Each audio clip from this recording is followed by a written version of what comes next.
घर बार नहीं, संसार नहीं, मुझसे किसी को प्यार नहीं। राज कपूर के फ़िल्म के एक गाने की ये पंक्तियाँ भाऊ साहब पर बिल्कुल फिट बैठते हैं। इनका मन अब फ़कीरी में लगने लगा है, लेकिन ये फ़कीरी भी दूसरी तरह की है। ये पूरे देश का भ्रमण करते हैं अपने साइकिल पर, संदेश देते हैं नशा मुक्ति का, बेटी बचाओ, बेटी पढ़ाओ और स्वच्छता का। जी हाँ, हम बात कर रहे हैं महाराष्ट्र राज्य के मूलतः रहने वाले भाऊ साहब की, जो अभी फ़िलहाल कोरबा पहुँचे हुए हैं और ये पूरे देश का भ्रमण कर लोगों को अपना जो है वो संदेश देते हैं, लोगों को जागरूक करते हैं। तो क्यों वो ऐसा कर रहे हैं, क्या कारण है? हम भाऊ साहब से ही जानते हैं। भाऊ साहब जी, सबसे पहले तो आप बताइए कि आप कब निकले महाराष्ट्र से पहली बार? जी नमस्ते। जी।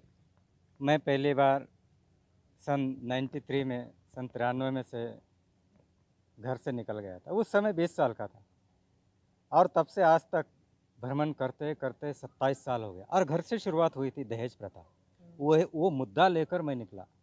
और मैं जब उस समय छोटा था तो वहाँ गया था देखने के लिए, तो उन्होंने सीधा रिश्ता इंसान से नहीं, उनका सीधा रुपयों से रिश्ता, यही मुझे खटका है।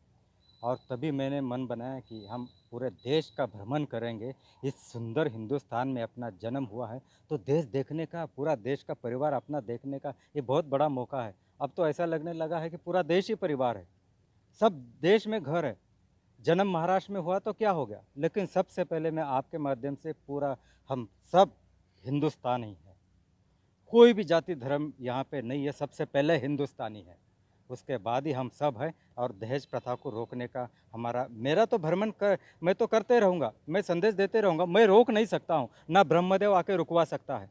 इस प्रथा को हर नारी ने आगे आना चाहिए कि भाई जो दहेज लेने वाला मांग करेगा उसको सीधा जूता चप्पल मार के स्वागत करेंगे। अगर 10 लोग पूछेंगे तो क्या हो गया जी, ये रिश्ता रिश्ता मांगने के लिए आए थे, ये तो पैसा का रिश्ता, इन्होंने पैसा मांगना चालू कर दिया। दहेज प्रथा यहाँ पे समाप्त होगी।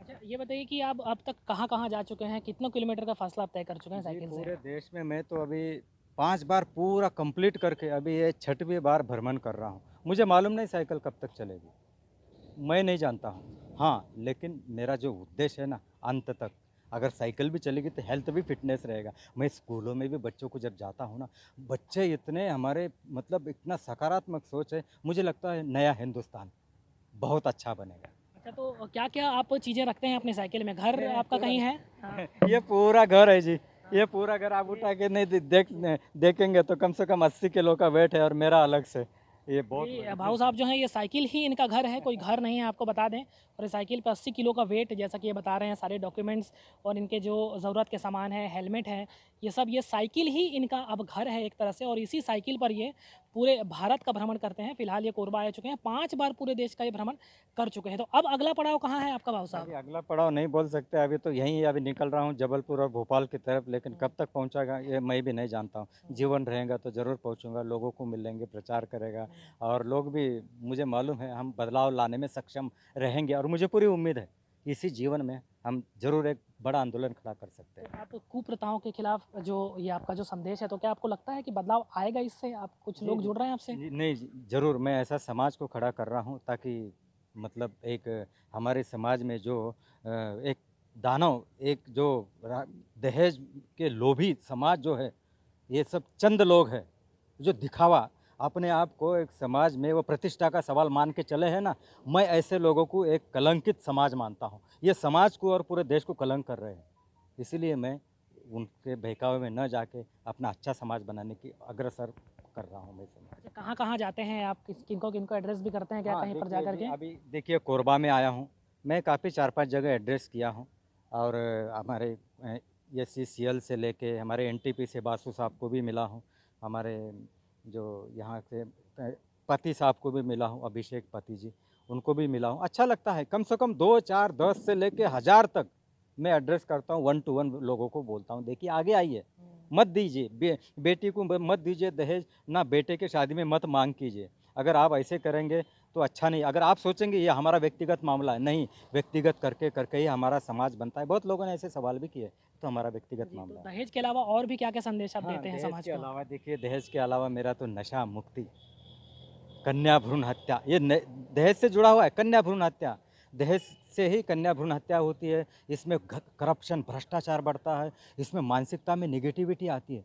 फिर ये इसको प्रतिष्ठा का सवाल मान के बैठ के हम क्या कर रहे हैं सोसाइटी में, समाज को क्या कर रहे हैं? हमें सबसे पहले अपने आप को सवाल करना पड़ेगा, हमारा जन्म क्यों हुआ है, हम धरती के ऊपर क्यों आए हैं और हमारा मानवता का क्या मतलब है। ये 3 बातें जब समझेंगे ना, तभी ये मतलब हम इंसान हैं, नहीं तो हमें कोई मतलब नहीं है। ये हम बात कर रहे थे भाऊ साहब से, मेरे साथ खड़े हैं, आप देख सकते हैं। महाराष्ट्र से ये निकले थे और सबसे पहले इनकी जो लड़ाई थी वो दहेज के खिलाफ थी। बेटी बचाओ बेटी पढ़ाओ हो, नशा मुक्ति हो या स्वच्छ भारत अभियान हो, अब ये अकेले ही पूरे देश का भ्रमण कर रहे हैं और समाज में बदलाव लाने की कोशिश कर रहे हैं। आम तौर पर जब व्यक्ति अकेला बदलाव लाने की कोशिश करता है या वो शुरू करते हैं तो हिम्मत हार जाते हैं, लेकिन भाऊ साहब उनके लिए एक उदाहरण है कि किस तरह से एक अकेला आदमी भी अपने स्तर पर प्रयास कर सकता है और बदलाव ला सकता है। अपने स्तर पर जो प्रयास ये कर सकते हैं वो कर रहे हैं। राजकुमार शाह, ईटीवी भारत, कोरबा। ना मेरे पास मोबाइल है, ना मेरे पास बैंक अकाउंट है। मैं वेजिटेरियन आदमी है, कोई नशा नहीं करता हूँ।